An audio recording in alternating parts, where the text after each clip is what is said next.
Hi hello welcome to my channel. நம்ம என்ன recipe பார்க்க போகிறோம்னா ஜீரா ரைஸ் தான். அது செய்ய தேவையான இன்க்ரீடியன்ஸ்லாம் என்னென்னு பார்க்கலாம். 2 கிளாஸ் பாஸ்மதி ரைஸ் எடுத்திருக்கேன். தாளிப்புக்கு 3 பே லீவ்ஸ், 2 சினமன், ஒரு அன்னாசிப்பூ, 2 டேபிள் ஸ்பூன் ஃபெனல் சீட் எடுத்திருக்கேன்.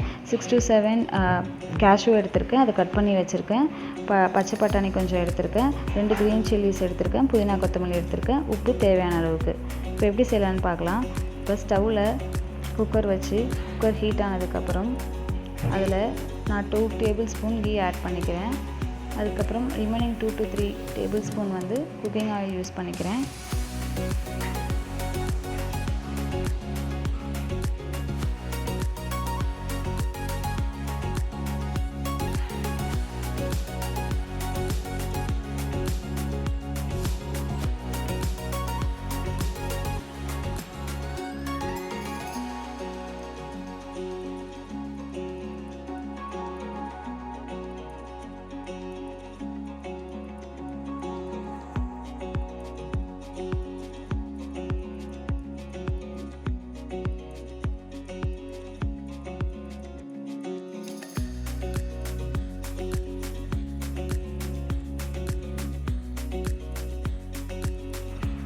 ஆயில் ஹீட் ஆன அப்புறம் நான் தாளிப்புக்கு வச்சுக்கிற பொருளை அதில் ஆட் பண்ணிக்கிறேன்.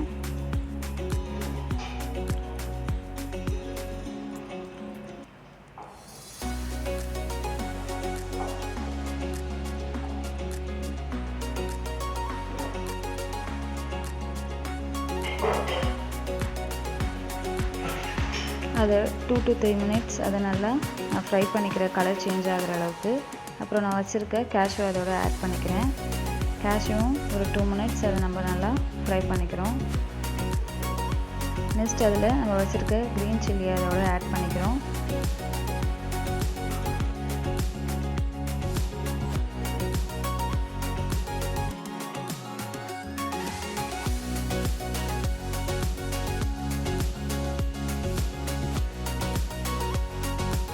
க்ரீன் சில்லியை ஆட் பண்ணதுக்கப்புறம் நம்ம வச்சுருக்க புதினா கொத்தமல்லி அதோட ஆட் பண்ணிக்கிறோம்.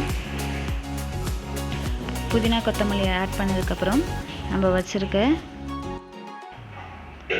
வச்சுருக்க க்ரீன் பீஸை அதோட ஆட் பண்ணிக்கிறோம்.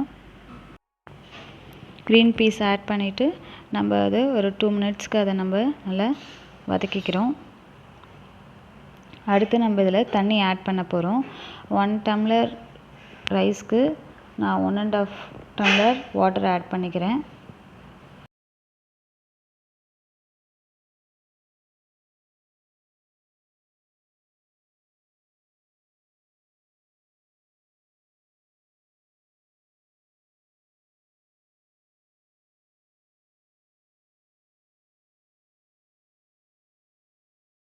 வாட்டர் ஆட் பண்ணதுக்கப்புறம் நான் ஊற வச்சுருக்க பாஸ்மதி ரைஸ் அதோட ஆட் பண்ணிக்கிறேன்.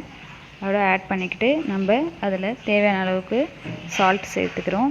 சால்ட்டு சேர்த்து இதை மூடி வச்சிடுறோம். 2 விசில் விட்டு இதை நம்ம ஆஃப் பண்ணிடுறோம். ஆஃப் பண்ணிவிட்டு அந்த விசில்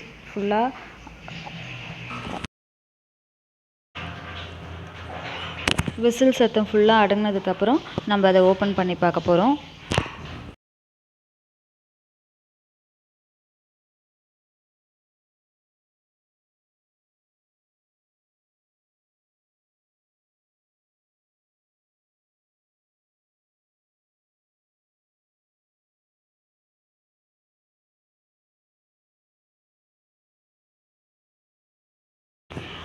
விசில் அடங்கினதுக்கப்புறம் நம்ம ஓப்பன் பண்ணிட்டோம். ஓப்பன் பண்ணி பார்த்தா நமக்கு அப்படியே ரைஸ்லாம் உடையாமல் அப்படியே ஃபுல்லாக வந்திருக்கு. அதை நம்ம கிளறி விடுறோம். கிளறி விட்டு பார்த்தா நம்மளோட jeera rice ready. Okay, tata, bye. Next வீடியோவில் பார்க்கலாம்.